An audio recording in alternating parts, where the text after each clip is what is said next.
Welcome to ScaryScull, Illuminated Clown.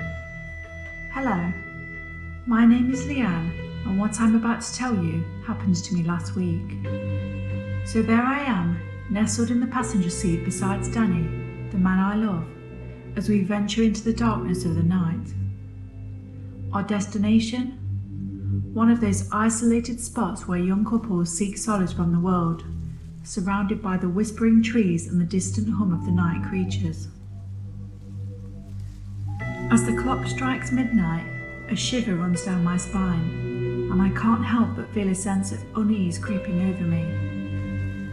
The silence is deafening, broken only by the occasional rustle of leaves and the creaking of branches swaying in the wind.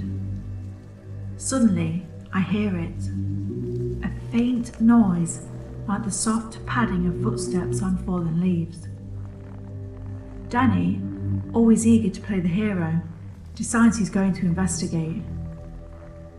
Nervously, I watch him disappear into the darkness, his silhouette swallowed by the night, and I can't shake the feeling of foreboding that washes over me. The minutes tick by like hours, and still there's no sign of him.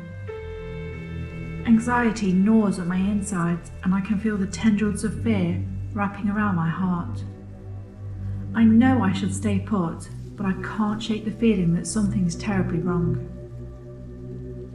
Summoning every ounce of courage I have, I step out of the safety of the car and venture into the darkness, calling out for Danny, my voice trembling with fear.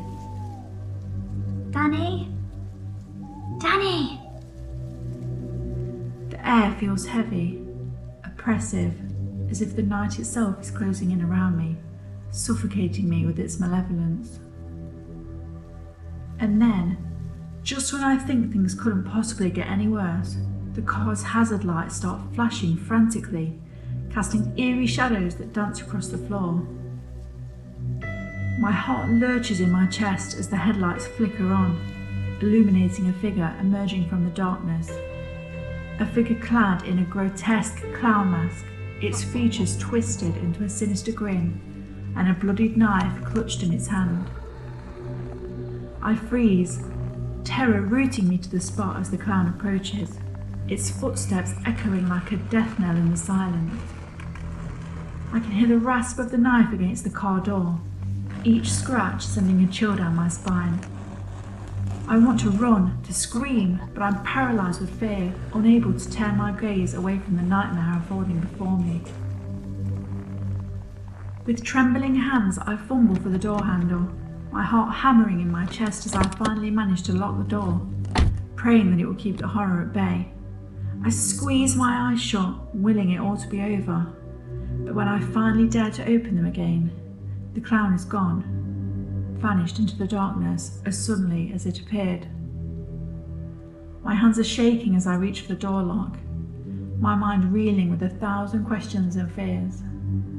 And then, just as I'm about to secure the door once more, Danny appears out of nowhere, his face pale and drawn, his eyes wide with terror. He tells me he fell down a hole, trapped in the darkness, screaming for help until someone finally threw him a lifeline. But as he speaks, I can't shake the feeling that something isn't right, that there's more to this nightmare than meets the eye. We drove away from that cursed place, the memory of the clown's twisted grin burned into my mind like a scar. Was it just a sick prank, or something far more sinister? I may never know for sure, but one thing's for certain. That night will haunt me for the rest of my days. The end. Thank you for listening today. Stay safe out there. Join us In the next video. and don't get too spooked.